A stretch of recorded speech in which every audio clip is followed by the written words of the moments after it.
Dikisahkan pada akhir masa dinasti Qing, ibu kota mengalami kekacauan yang diakibatkan oleh makhluk misterius yang membuat orang-orang kesurupan sampai memakan korban jiwa. Bahkan tidak hanya rakyatnya saja, tapi kaisar juga mengalami mimpi buruk yang menyebabkan tubuhnya berguncang seperti kemasukan sesuatu.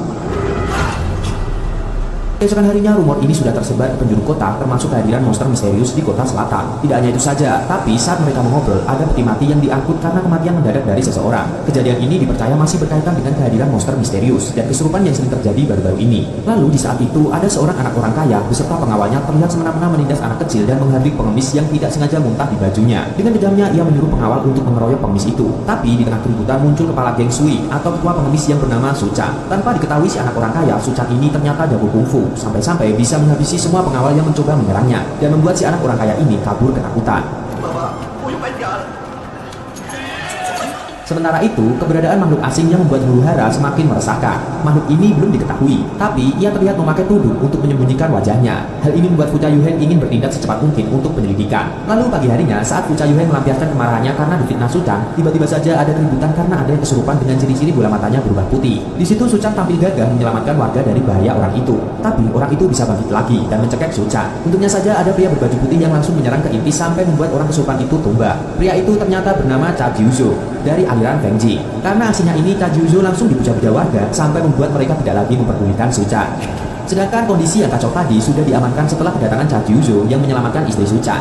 Begitu Cha Jiuzhou juga menyuruh orang-orang kesurupan yang terluka untuk datang ke aliran Feng Ji yang akan diobati oleh Cha. Saat malam menjelang, Suchan bermimpi mendengar seseorang memanggil namanya dan melihat istrinya yang bernama Rusuang tiba-tiba tenggelam. Ia langsung menyelam untuk menyelamatkan istrinya tersebut. Tapi saat ia naik ke atas untuk mengambil udara, Suchan malah melihat monster seram yang mendorong kepalanya ke dalam air. Beberapa saat kemudian, Suchan segera terbangun dari mimpi buruk itu. Sementara itu, kaisar masih terus bermimpi aneh yang menyuruhnya untuk menyerahkan kekuasaannya. Di lain waktu, ada seorang pejabat kepercayaan kaisar yang menfitnah Suchan dan berpura-pura menyamar menjadi Suchan. Di saat pejabat itu sedang berdoa pada dewa, tiba-tiba saja kekacauan kembali terjadi dan pria bertudung datang untuk menyerang Suchan. Di saat Suchan bertarung dengan pria bertudung, Cha menahan serangan dari orang-orang kesurupan sambil menyaksikan Suchan melawan pria bertudung. Dengan kehebatannya, Suchan bisa memukul mundur pria bertudung, tapi tetap pada akhirnya Cha lah yang membuat pria itu tidak berdaya lagi. Tidak berapa lama, kaisar bermimpi buruk lagi sehingga Fu Caiyuheng memanggil Suchan untuk menemui kaisar. Tapi di perjalanan, Suchan mulai menemui keanehan karena jalan yang dilalui bukanlah jalan biasanya. Dan tiba-tiba saja Suchan dikejutkan dengan perubahan sikap Fu Caiyuheng yang berbalik dengan wajah Cha. Ternyata selama ini Cha adalah biang kerok dari semua kekacauan. Setelah mengetahui motif dari Cha, mereka pun akhirnya bertemu dalam pertarungan. Keduanya tampak imbang satu sama lain dengan saling menyerang dan bertahan. Tapi tiba-tiba saja Cha berubah menjadi monster besar yang digosipkan oleh para warga. Ia pun lalu secara brutal menyerang Suchan. Perbedaan fisik ini membuat Suchan kewalahan dan terus melarikan diri. Tapi Cha tidak peduli meskipun harus menghancurkan bangunan-bangunan untuk mengalahkan Suchan. Sampai akhirnya Suchan mengeluarkan jurus naga miliknya yang membuat kekuatan sihir Cha menghilang. Tapi Suchan yang sudah kehilangan kekuatan berhasil dipatahkan kakinya oleh Cha. Di sisi lain, anak buah Cha mengatakan jika ia mendapat perintah dari kaisar untuk membasmi geng pengemis karena mempunyai niat untuk memberontak. Ia pun menghabisi geng pengemis termasuk membunuh istri Suchan. Saat mengetahui itu, Suchan tidak bisa lagi menahan kesedihannya yang begitu mendalam sambil memeluk istrinya yang sudah tiada. Situasi sungguh semakin tak terkendali saat Cha sudah menguasai kerajaan. Apalagi kaisar belum menyadari jika ia ditipu oleh Cha. Di saat Suchan tidak berdaya dan hanya dirawat oleh Fu Caiyuheng, anak buah Cha semena-mena menindas rakyat tanpa ada yang menghalangi mereka. Anak buah Cha makan dan tidak mau membayar tagihan, bahkan mengacaukan restoran. Jika biasanya Suchan datang sebagai pelindung warga, sekarang ia bahkan tidak mempunyai semangat hidup lagi dan hanya terbayang wajah istrinya.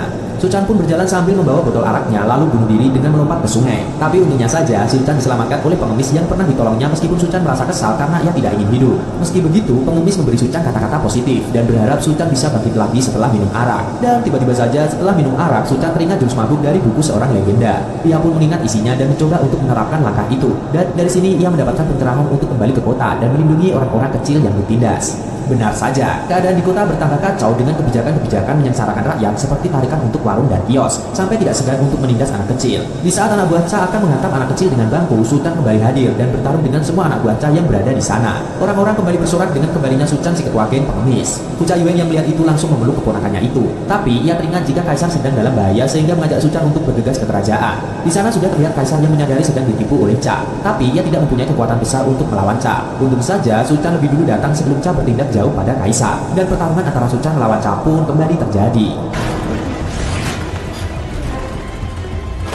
Kali ini Suchan semakin hebat dengan memperagakan jurus mabuknya. Ia pun bertarung dengan minum arak dan berjalan sempoyongan sambil melancarkan serangan demi serangan. Dari setiap serangan dan pertahanan, Sun Quan sambil terus menghafalkan langkah jurus mabuk yang ia pelajari itu. Tapi sialnya, dengan ilmu sihir Cha bisa berubah wujud menjadi wajah istri Sun Quan sehingga membuat Sun Quan menjadi lemah dan tidak mampu melakukan serangan apapun. Sedangkan Cha memakai kesempatan ini untuk memukuli Sun Quan sampai KO. Tapi Sun Quan yang tersadar akhirnya bangkit lagi dan mengatakan terima kasih pada Cha karena memberinya kesempatan untuk bertemu dengan istri tercintanya. Ia pun meneguh arak dan bersiap untuk bertarung sempoyongan dengan jurus mabuk sampai akhirnya ia mampu menumbalkan Cha yang terjatuh tak berdaya. Beberapa saat kemudian pasukan ayah Sun Quan datang untuk melawan siapa saja yang sudah menyakiti anaknya. Di saat orang-orang bertarung, ayah Sun Quan memastikan kondisi anaknya sambil menceritakan niatnya untuk menikah lagi.